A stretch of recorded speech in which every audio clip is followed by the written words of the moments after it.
How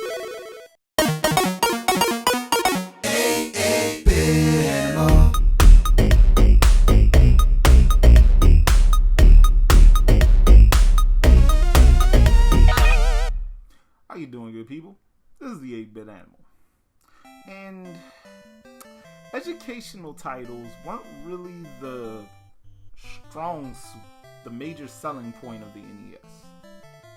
Though lots of parents made an attempt to buy educational titles for their kids, or their grandkids, or their nieces and nephews, whatever.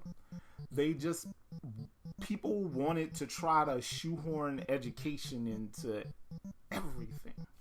That's why we got Widget and Denver the Last Dinosaur and Captain Planet, which two of those things got NES games. We'll probably talk about them at some point this year. Anyway, Nintendo only published the one educational title on the NES. On the Famicom, there was about 2 or 3. The only other one that I can remember at this moment is the one where Popeye, you control Popeye and he's teaching you English, or he's teaching Japanese gamers English. But that game was barely any fun, and this one is probably less fun than that. It's from about 1985-ish. This is one of the earlier titles on the NES. It's a black box game, and it was the only game released in the US that was a part of the Education series. The own black box game. I'll talk about it in a sec. Today, we're going to take a look at Donkey Kong Jr. Math. Now, on the NES, all the first 30 first party releases on the NES, that means games published by Nintendo, all had black artwork. They were called the black box games because they all had black artwork, black boxes with the art, with black borders, the artwork, a little square at the bottom that said what series the game was. Action series, sports series, what was it? Programmable series for like Excite Bike and Wrecking Crew, and I want to say Mach Rider also. Even though you couldn't save your levels because the game didn't have a save feature. It was basically designed to work with the Famicom tape deck. Robot series, and then there was Education series. There was one game released as a part of the Education series, and it was Donkey Kong Jr. Math, where basically you control Donkey Kong Jr. and you control Donkey Kong Jr. He's climbing up chains and stuff like that to basically solve math problems. It's about as fun as it sounds, which is not really. And the controls are clunky. It's hard to actively explain this game to someone who doesn't know what's going on. And it was seriously a poor attempt at an education title.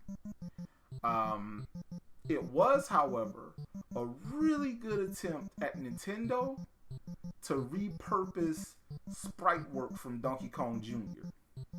Also, this apparently predated the NES release of actual Donkey Kong Jr. by about a year. So yeah, this game was just wrong all the way around. And it's really hard to justify the collectability of this game. I've personally been on a quest to get all 30 black box games. I have most of them.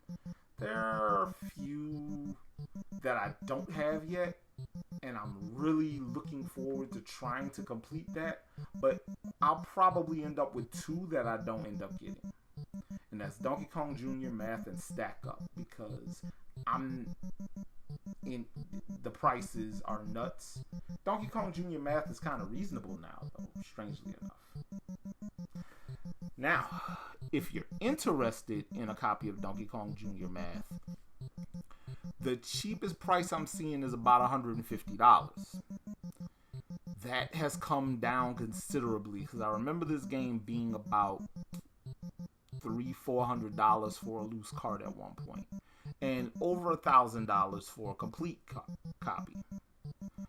So yeah, if you really want to do this, you know what the lowball price is to look for it.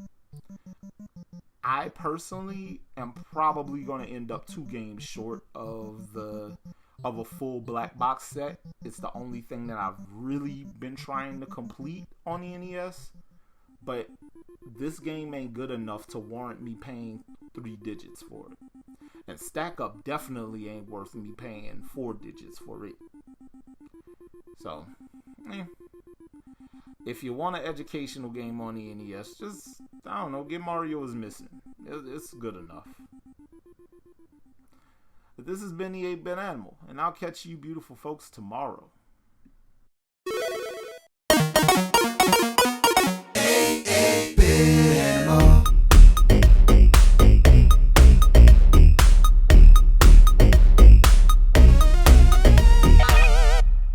Tomorrow.